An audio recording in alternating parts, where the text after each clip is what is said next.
బరువు మోయకూడదు. ఎక్కడికి జర్నీ చేయకూడదు. ఇంట్లోంచి బయటికి కదలకూడదు. పొయ్యి ముట్టించకూడదు. దేవుడు అన్నాడు, విశ్రాంతి దినమునకు నేను ప్రభువునై ఉన్నాను, నేను దానికి సూచనగా ఉన్నాను. అర్థమైందా? మిగిలినవేమో, ఇప్పుడు విగ్రహారాధన చేయొద్దు అనేది ఆయనకు సూచన కాదు, వ్యర్థముగా ఆయన నామాన్ని ఉచ్చరింపకూడదు అనేది సూచన కాదు, తల్లిదండ్రుల్ని సన్మానించడం అనేది సూచన కాదు, నరహత్య, వ్యభిచారం, దొంగిలితనం ఇవన్నీ చేయకూడదు అనేది ఆయనకు సూచన కాదు. కానీ విశ్రాంతి దినం అనేది ఆయనకి సూచనగా ఉంది. ఏమైనా అర్థమైందా నేను చెప్పింది? కాబట్టి విశ్రాంతి దినం అనే ఈరోజు క్రీస్తుకు సూచనగా ఉంది. అంటే షాలేము రాజు అనేవాడు మీ ముందుకు రానంత వరకు ఫోటో చూస్తారు. అది ఆయనంట ఆ ఫోటోలో ఉన్నాడు చూడు, ఆయనంట గెడ్డం వేసుకొని ఉన్నాడు చూడు, పిచ్చోళ్ళు, వాడు షాలేము రాజు అంటే ఆయన అంట. తీరానే నీ ముందుకు వచ్చిన తర్వాత ఇక ఫోటో చూస్తావు, నన్ను చూస్తావా? ఇంక ఫోటో ఎందుకు? నేను వచ్చి నీ ముందు నిలబడ్డా కూడా ఆయన కాదులే, కానీ ఫోటోలో ఆయన షాలేము రాజు అంటే నేనేమంటాను, నిన్ను పిచ్చిదానా, ఇదిగో నేను ఉండవా, నువ్వు ఇప్పుడు వచ్చావు, మాకు ఫస్ట్ నుంచి ఉంది ఫోటో, నువ్వు కాదు మాకు షాలేము రాజు, ఈ ఫోటోలో వాడు అంటే అటు కుదిరితే. యేసయ్య వచ్చిందాక విశ్రాంతి దినం ఆయనకు సూచనగా ఉంది. ఇప్పుడు ఆయన వచ్చాడు కనుక అది అవసరం లేదని ఆయనే రద్దు చేసి దగ్గరుండి మీరిపిచ్చాడు. అట్లా కొంతమంది విశ్వాసాలు మార్పు చెందుతున్నాయి. కొంతమంది శనివారం మీదకి వెళ్ళింది వాళ్ళ విశ్వాసం, యేసు ప్రభువుని వదిలిపెట్టేసి. నేను చెబుతున్నాను, నేను యేసు ప్రభు కాదు, శనివారం ఆరాధన, శనివారమే పరలోక మార్గం అన్నోడల్లా పాతాళానికే పోతాడు, డౌట్ లేదు అందులో. ఎందుకంటే యేసు కంటే కూడా, యేసు రక్తము కంటే కూడా శనివారాన్ని గణపరిచాడు కనుక దేవుడు అడుగుతాడు, నేను ఎక్కువ, నీకు శనివారం ఎక్కువ. అట్లా ప్రభా నువ్వే చెప్పాక విశ్రాంతి దినం ఆచరించాలి అని, మరి నూతన నిబంధనలు నేను రద్దు చేశాగా, అవన్నీ మాకు తెలియదు, ముందే అని చెప్పావు, అందువల్ల మేము ఉన్నాం అంటే నీ ఇష్టం వచ్చినట్టు ఉంటావా, నేను చెప్పినట్టు వినవా, నేను చెప్పినట్టు వినవా అని అడుగుతాడు. ఏం చెబుతావు? కాబట్టి మీకు క్లారిటీ వచ్చింది కదా. మిగిలిన ఆజ్ఞలు 9 కూడా ఎవరికి సూచనగా లేవు, కానీ విశ్రాంతి దినం యేసుకు సూచనగా ఉంది, యేసుకు ఛాయగా ఉంది. ఆయన వచ్చాడు కనుక ఇక దాంతో మనకు అవసరం లేదు. దుబాయ్ లాంటి అరబ్ కంట్రీస్లో శుక్రవారం ప్రేయర్ పెట్టుకుంటారు. అక్కడ వాళ్ళకి శుక్రవారం సెలవు రోజు అరబ్ కంట్రీస్లో. ఇక మిగిలిన ప్రాంతాల్లో సండే సెలవు. కాబట్టి ఎవరికి అక్కడ ఏ వారం సెలవు దినంగా ప్రకటించబడితే ఆ వారం ఆరాధన చేసుకుంటా. లేదు నేను సండే సెలవు పెట్టి సండే చేస్తానంటే దుబాయ్లో ఊరుకోరు. కాబట్టి వాళ్ళు ఇచ్చిన డే సెలవు డే, ఆ రోజే వాళ్ళు ఆరాధన చేయాలి, ఆ రోజే బలలో చేయాలి.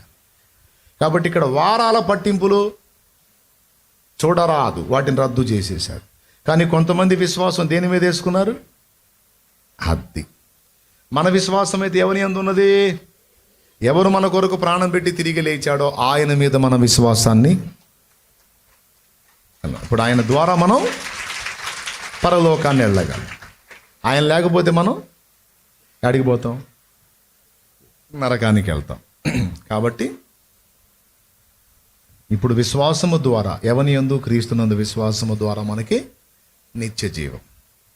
ఆయన యందు విశ్వాసము ద్వారానే మన ఆత్మరక్షణ, ఆయన యందు విశ్వాసము ద్వారానే మన ప్రార్థనకు జవాబు, ఆయన యందు విశ్వాసము ద్వారానే మనకు రోగములకు స్వస్థత, ఆయన యందు విశ్వాసము ద్వారానే దురాత్మల నుండి విడుదల, ఆయన యందు విశ్వాసము ద్వారానే సమస్యల నుండి విడుదల, ఆయన యందు విశ్వాసము ద్వారానే గొడ్రాలు గర్భవతిగా అవుతుంది, ఆయన యందు విశ్వాసము ద్వారానే శాపము తొలగుతుంది, ఆయన యందు విశ్వాసము ద్వారానే నానావిధ వేదన నుంచి విడుదల కలుగుతుంది, ఆయన యందు విశ్వాసము ద్వారానే ఆయనవన్నీ పొందగలం.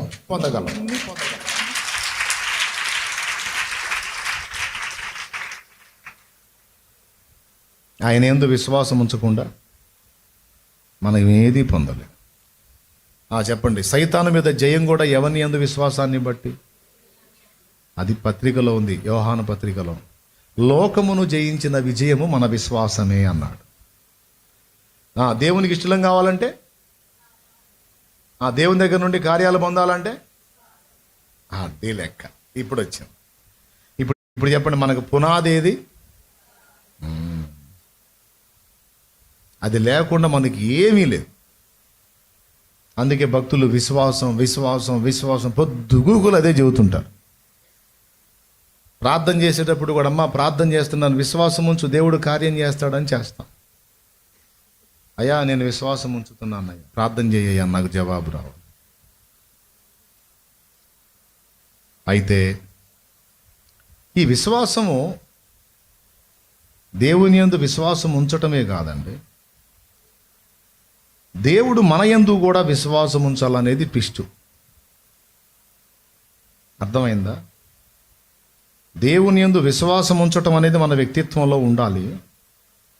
దేవుడు మనల్ని విశ్వసించటానికి తగిన జీవితాన్ని కూడా మనం కలిగి ఉండాలి. ఇది ట్విస్ట్, ఇది మలుపు. దేవుడు నమ్మదగిన వాడా కాదా? అయ్యా నీ విశ్వాస్యత గొప్పదన్నాడు దావీదు. విశ్వాస్యత అంటే నమ్మకత్వం. మనం దేవుని యందు విశ్వాసం ఉంచి సమస్తమును పొందుతున్నాం. కానీ దేవుడు కూడా మనల్ని విశ్వసించాలి అనేది మనలో చాలామంది పట్టించుకోము. అందరూ వినండి నాన్న, బయటోళ్ళు లోపలోళ్ళు అందరూ వినండి, దీన్ని వర్ణించి ముగిస్తా. ఏం చెప్పాను ఇప్పటిదాకా? మనం ఏం చెప్పాం? దేవుని యందు విశ్వాసం ఉంచుట ద్వారా అన్నీ పొందగలమని చెప్పాను. అలాగే మనము దేవుని యందు విశ్వాసం ఉంచటం మాత్రమే కాదు, దేవుడు కూడా మన యందు విశ్వాసం ఉంచాలి. ఇది ఒక పాయింట్ ఉందని మీకు తెలుసా? షాలేమన్నా నువ్వు నమ్మటం ఓకే, షాలేమన్నా నిన్ను నమ్ముతాడా? అది పాయింట్. ఇప్పుడు అర్థమైంది అనుకుంటాను. అయ్యా దేవుణ్ణి నువ్వు నమ్ముతావు, ఓకే, ఆయన నమ్మదగిన వాడు, బలవంతుడు, శక్తివంతుడు, శౌర్య పరాక్రమములు కలిగిన వాడు, మాట తప్పనివాడు, మాట మీద నిలబడేవాడు, వంచన ఎరగనివాడు, యథార్థవంతుడు. మరి అన్ని క్వాలిటీస్ ఆయనకు ఉన్నాయి కనుక నువ్వు ఆయన నమ్మొచ్చు. కానీ ఆ దేవుడు నిన్ను నమ్మగలడా అనేది ఒక కీలకమైన మేజర్ పాయింట్. ఈరోజు మన వ్యక్తిత్వం అనే మందిరంలో దేవుని విశ్వసించటమే కాదు, దేవుని నమ్ముటయే కాదు, దేవునికి నమ్మకముగా ఉండుట అనేది కూడా ఉండాలి. ఇది ఎలాంటిదంటే పిల్లర్స్ లాంటిదన్నమాట. ఈ మొత్తం మందిరానికి ఆధారం ఆ స్తంభం ఎలాగో, పునాదేమో క్రీస్తు, పునాది క్రీస్తు, ఆయన మీద మనం విశ్వాసం అనేటువంటి స్తంభము, అంటే నమ్ముట, నమ్మకముగా ఉండుట. ఈ రెండు ఎలాంటి అంటే మన భక్తి జీవితానికి పిల్లర్స్ లాంటి. అవి లేకపోతే టోటల్గా మన జీవితమే, ఆత్మీయ జీవితమే, వ్యక్తిత్వమే కూలిపోతుంది. నేను దాని మీద బాగా దృష్టి పెట్టా. మీరు బైబిల్ గ్రంథంలో పరిశీలిస్తే దేవుడు భక్తులందరిలో వెతికింది విశ్వాసం మాత్రమే కాదు, విశ్వసనీయత కూడా వెతికాడు. నీలో విశ్వాసం ఉంటే గొప్పదే అది, కానీ విశ్వసనీయత అనేది ఉందా నీలో? ఇప్పుడు కొంతమంది శ్రమలో పడేవాళ్ళు ఏబుతో పోల్చుకుంటారు. ఎవరితో పోల్చుకుంటారు? ఏబుతో పోల్చుకుంటారు. ఏందన్నా నా బాధలు నీకేం తెలుసన్నా, ఏ పడ్డట్టు పడుతున్నానన్న కష్టాలు అంట. ఎవరు పడ్డట్టు? ఏ పడ్డట్టు పడుతున్నానన్న కష్టాలు అని. ఓయమ్మో, ఏబులాగా. నేనంటాను నీకంత సీన్ లేదంట, నీకంత సీన్ లేదంట. ఏబు ఎక్కడా, నువ్వెక్కడా? మీరు చెప్పండి. పాప నువ్వులేమ్మా, ఆ బిడ్డ మీద ఒక 50 కేజీలు బస్తా వేద్దామా? నమ్మకం కుదిరిద్దాం మనకి? కూర్చోమ్మా. చిన్నోడ నువ్వులేరా, వాడి మీద ఒక 50 కేజీలు బస్తా వేద్దామా? చెప్పండి, అంత ఆయువు ఉందా వాడికి? వాడి కెపాసిటీకి ఎంత బరువు వేయచ్చు? వాడికి 10 కేజీలే ఎక్కువ. వాడికి 10 కేజీలే ఎక్కువ, దానికే వాడు ఇట్టి అంటుంటాడు. ఒక 5 కేజీలు వేస్తే ఏదో కాస్త తైతక్కలాడకుండా పోతాడు చిన్నగా. అవునా? నువ్వు లేరా బాబు, వీడిని ఎత్తిన ఎంత వేయచ్చు? ఒక 50? పర్లేదు, మోతాడా? అనుమానమేనా? ఏందిరా 50 మొయ్యలేమంటున్నారు వాళ్ళు? వేయొచ్చు ఒక 50 మోస్తావు, ఒక 50 కేజీలు, ఒక 50 వేయొచ్చు వాడి మీద. నమ్మకం కుదిరింది మీకు మనిషిని చూడగానే, ఒక 50 వేయొచ్చు అని. నా మీద ఎంత వేయొచ్చు? నీకేం మేర ఒక 100 వేయొచ్చు అంటారా? నీకు దండం పెడతాను, ఏం మొయ్యలేనంత. నా మీద కూడా ఒక 50, ఇంకా ఓపికంటే ఒక 60 వేయొచ్చు. పసిబిడ్డ మీద ఎట్లా వేస్తామండి?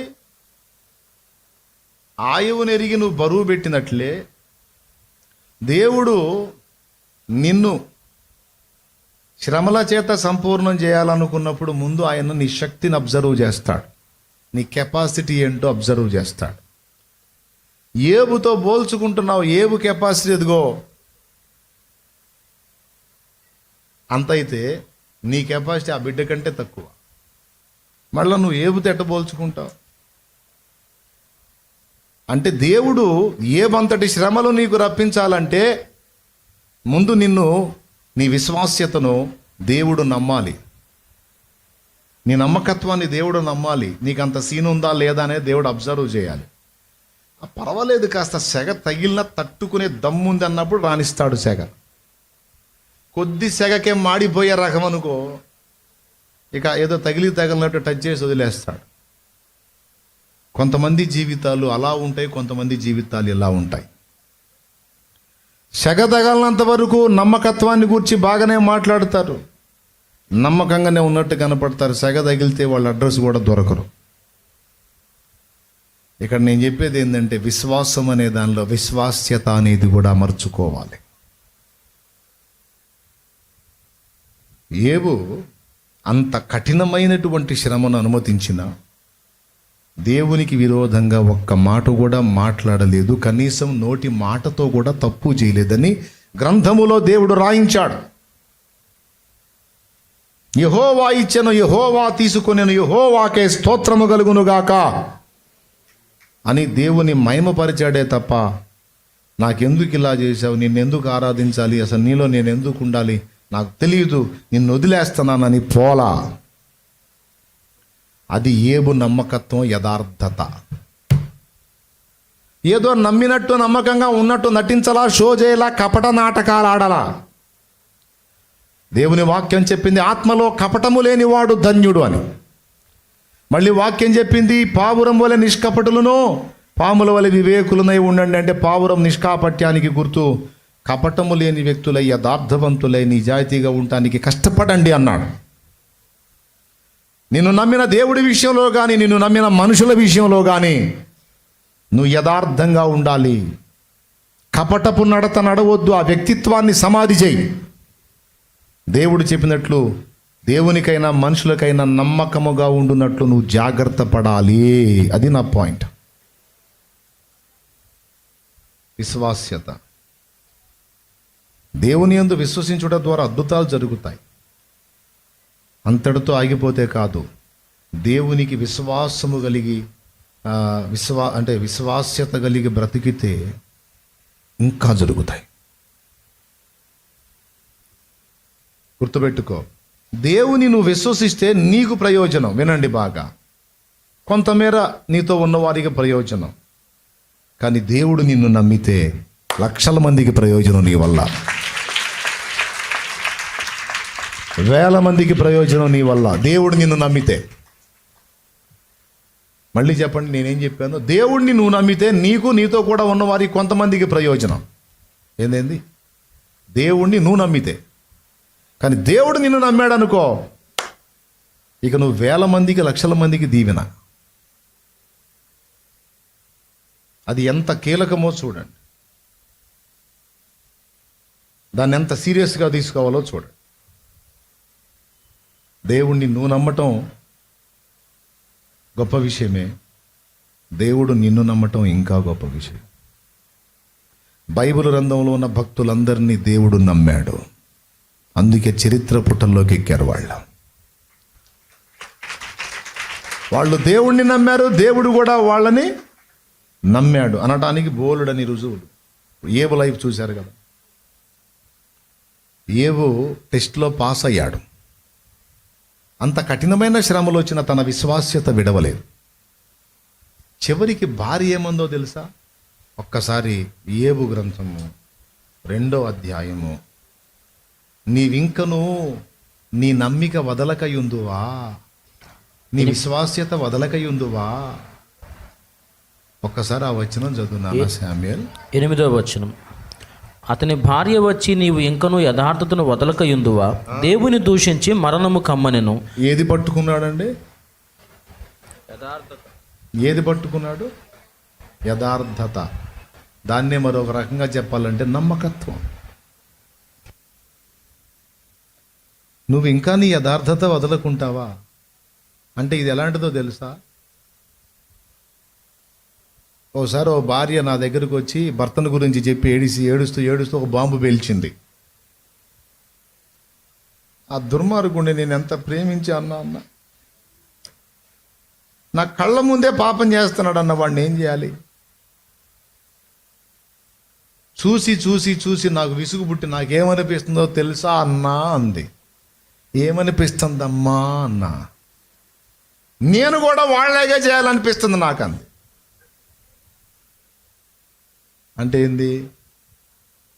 వాడు వ్యభిచారం చేస్తున్నాడు, నా కడుపు రగిలిపోతుంది, ఇక నేను మాత్రం ఎందుకు అన్ని కంట్రోల్ చేసుకోవాలి?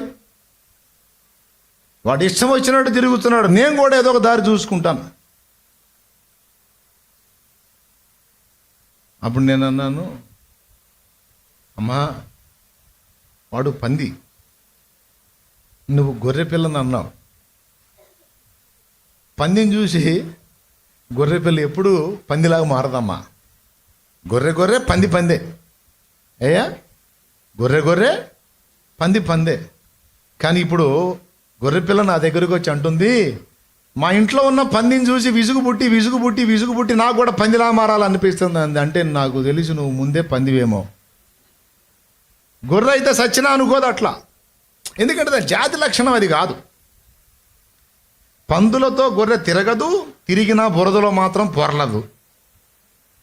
దీనికి నిరూపణగా పరమగీతం 2వ అధ్యాయములో, బలురక్కసి చెట్లలో వల్లీ పద్మము కనబడినట్లు స్త్రీలలో నా ప్రియురాలు కనబడుచున్నదన్నాడమ్మా. ఆ దరిద్రుడు యథార్థత వదిలిపెట్టి నీకు ద్రోహం చేసి మరొక స్త్రీతో పాపం చేస్తుంటే నీవు నీ నమ్మకత్వాన్ని, విశ్వాస్యతను, యథార్థతను వదలకూడదే పిచ్చి తల్లి. దానికి నీకు దేవుడు బహుమానం ఇస్తాడమ్మా అని చెప్పా.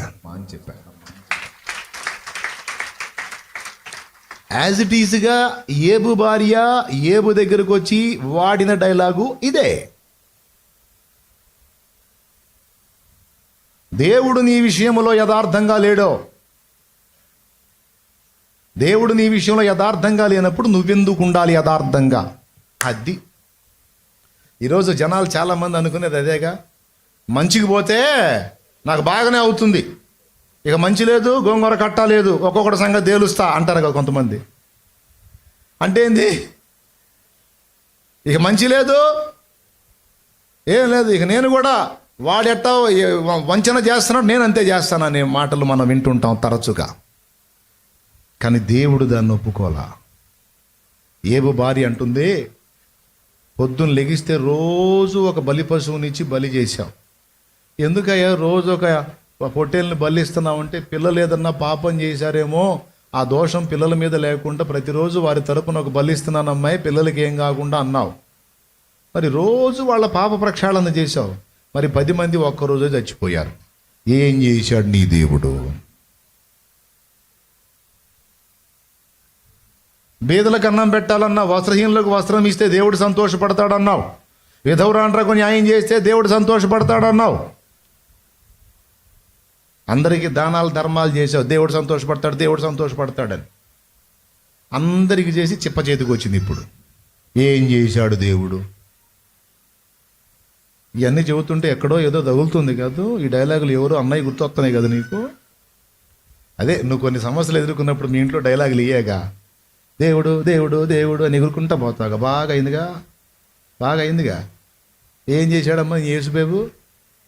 నీ యేసుబాబు ఉంటే నీకు ఆ ఇంట్లో అట్ట ఎందుకు జరిగిందమ్మా? నీ యేసుప్రభు ఉంటే ఇన్ని అప్పులు ఎందుకైనాయి అమ్మా? నీ యేసుప్రభు ఉంటే మీ అమ్మాయికి అట్టెందుకు అయిందమ్మా? మీ అబ్బాయికి ఎట్టెందుకు అయిందమ్మా? మీ ఆయన ఎందుకు పోయాడమ్మా? మీ అయ్య ఎందుకు పోయాడమ్మా? ఈ అన్యులైతే రెడీగా ఉంటారు. ఇంట్లో ఏదన్నా జరగటం ఆలస్యం బిరబిరా పరిగెత్తుకుంటూ వచ్చి